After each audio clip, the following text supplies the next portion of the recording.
Okay, our final demo of this workday. I hope to introduce the lighting tools and the coloring tools that we can use to alter our photos. But first, let me just finish blending a little bit.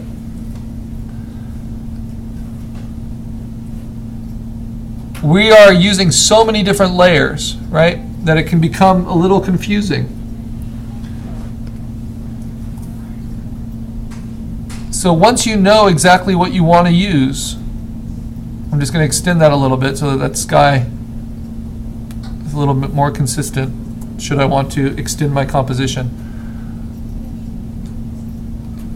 You can feel free to delete layers that you don't need anymore. And the smart layers, you might be all done with. Like, I know I'm not going to need this one. So what do? I can drag it down to the trash within the layer window, or I can just select the layer and delete it. Like so. Okay. Be sure you know that you're on the right resolution before you do that, though. But that will help everything go a little bit smoother as well.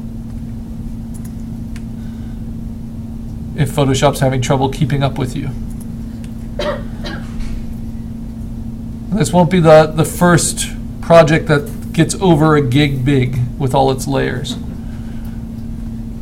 That's just how digital art is. All right.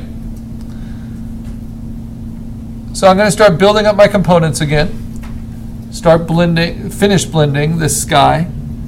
So you can see how it really is just made up of all these different elements, just softly erased on top of each other.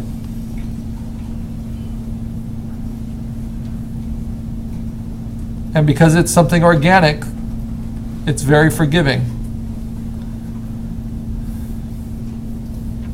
So it looks like this kind of misty sky. Very nice.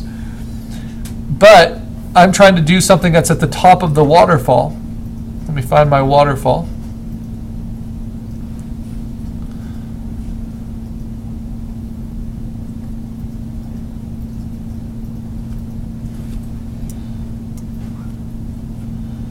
By pruning some of your layers, it will help you kind of identify where your things are.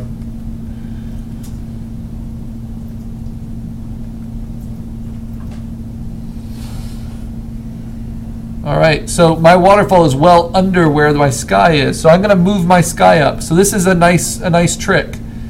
If you have your move tool and you have auto select layer turned on, you can simply hold down Shift and click on the different layers, and it will select multiple layers for you, which allows you then to move them all together and even to transform them all together. So if I want this to possibly serve as the top of my cave, it allows me to position it in a way that makes sense. Put it off to about there. And then I also want to blend it in with the front of this waterfall.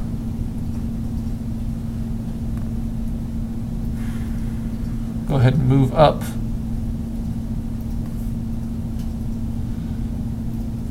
And kind of create my own structure.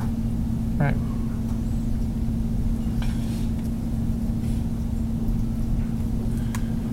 And though I don't recommend doing this too much, you can use the warp tool a little bit.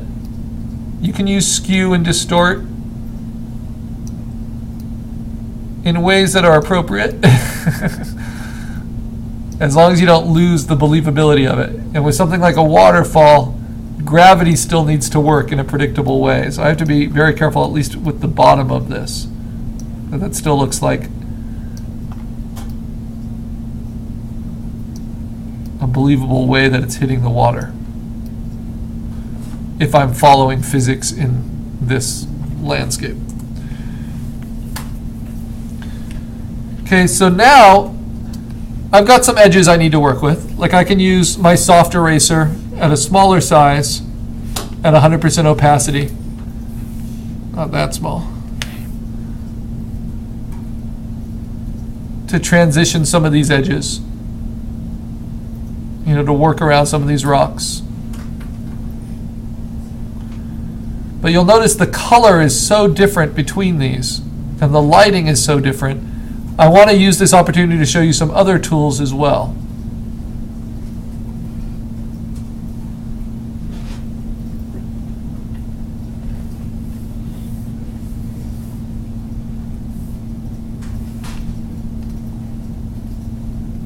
I'm going to quickly fix this water here. And this is just fun. This is where you really get to do things you can't do with other art forms. So you get to see so many options in real time. All right, so that's all looking pretty good. This coloring kind of works together. I can work with it, but this just doesn't match yet. So I'm going to select this layer. I can use my arrow tool for that. And I could erase with it and do all of that. But what I am most concerned about is the colors making sense, the colors matching, and the lighting matching. So under Image, just like we did with Preview in our color tools, I'm going to go to Image Adjustments. Notice I'm not going to Layer Adjustments. I'm going to Image Adjustments to do direct adjustments to those pixels within the selected layer. And the first one I'm going to play with is called Levels, and we'll use it a lot. And this is to play with lightness and darkness. And the one that's always safe to play with is the middle slider here. That's the midtones. So I'm going to shift my midtones just slightly darker. I'm actually not going to brighten up my highlights because they're already too bright. Instead, I'm going to limit them a little bit on that bottom. So make them a little bit dimmer. And then in terms of my shadows, I can deepen them if I need to. I don't think I want to deepen them too much, but maybe just a tiny bit. Or I can limit them. But that's not really what I want. Then I hit OK. Now, what did that do? Well, it changed it from this to that. And that helped with the sky, and it helped with at least the lighting at the edge, but the color's still way off. So for that, I use another adjustment. So Levels is for lights and darks, for lighting. For color, my favorite tool is the Color Balance tool, because it's fairly subtle. So in Color Balance, you can adjust the shadows, the midtones, or the highlights. It's safest to start with the midtones. And I know that this color has more yellow in it than the rest. So I'm going to push away from the yellows and go more into the blues, the cyans, the magentas, or the greens. Then I can try the shadows. Put a little bit more blue in the shadows, a little bit more cyan, a little bit more magenta. You see how that's now matching that. And now in the highlights, the crest here,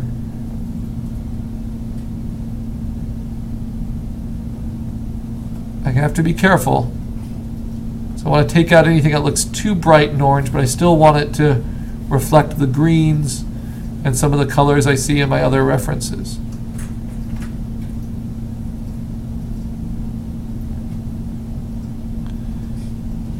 There we go. And generally, I tend to push things too far and then adjust them. Now that's using color balance. Big difference there. Big difference. And even though I made my sky a little too bright, it really helps with blending all of those layers together.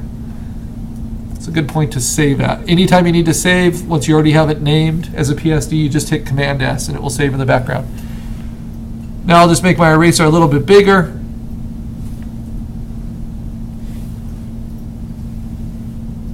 And just kind of clean up the sky just a touch. All right, so that's looking nice.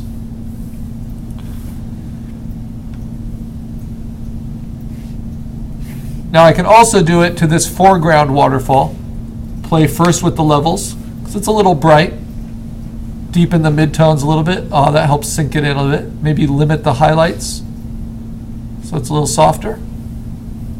Yeah, that's making sense. And if I want to, I can play with the color balance, but I kind of like the color balance where it is. But I can bring a little bit more yellow into it if I want to. So you can work these both ways, especially in the midtones. very safe to do that. And that makes it even harder to find where these edges are. So the last part of just this first step, which is compositing together your puzzle pieces, is to make your edges impossible to detect. And as you get more and more confident, you go for a harder and harder eraser to cut them out. So now I've got my colors. Now I can go in with a pretty sharp eraser and really cut out the edge of one rock with the other.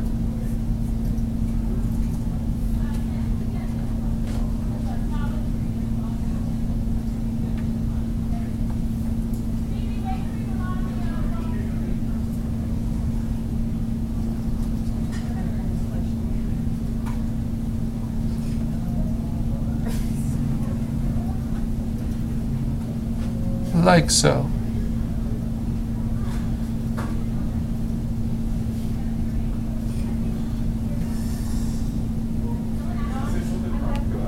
And that will be appropriately suggestive.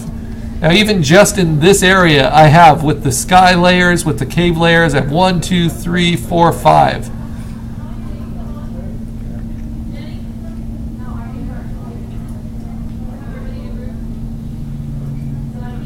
And that's the type of detail it takes to get a really good and effective composite. So it's a lot of work,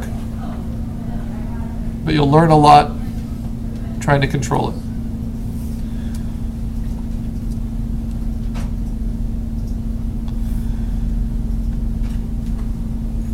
Okay. Now you might notice I'm building beyond the edges of what I need, because my sketch is in here, and that's because at the end I will crop down to what I want. But now let's throw in some of these other elements. The temple, I want to do that next.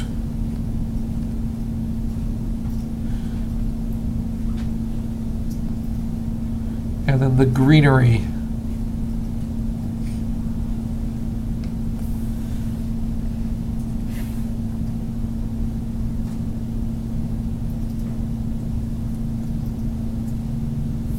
Move that greenery up, I think, through the layers.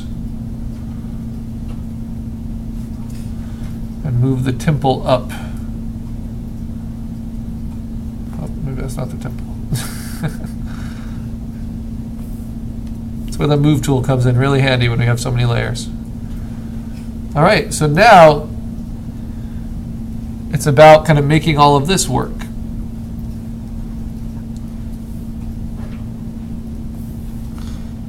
So I need to make this rock face kind of disappear into these trees. So I'm going to work at 100% opacity, a little bit larger blending, maybe get a little bit of ghosting in there. Really soft edge. Start with. Yeah, that's working.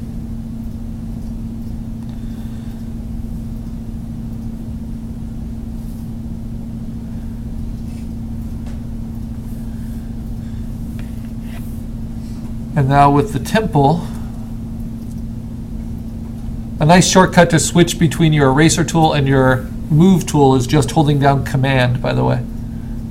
And if you have the layer select with Command, that makes it really easy. So I want it to look like these steps are kind of carved out of this cave rock. So I'm erasing away from the temple now and transitioning it. Ah, very nice. Try to do something similar with this wall, like it's carved out of the wall.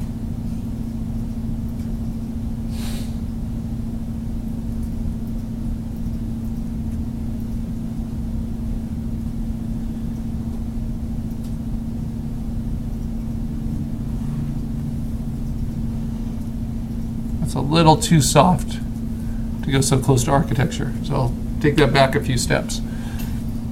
But that ridge is working okay. This sky isn't working at all, so I've replaced it with a better sky, so I need to erase this sky out. And you know how I'll do that.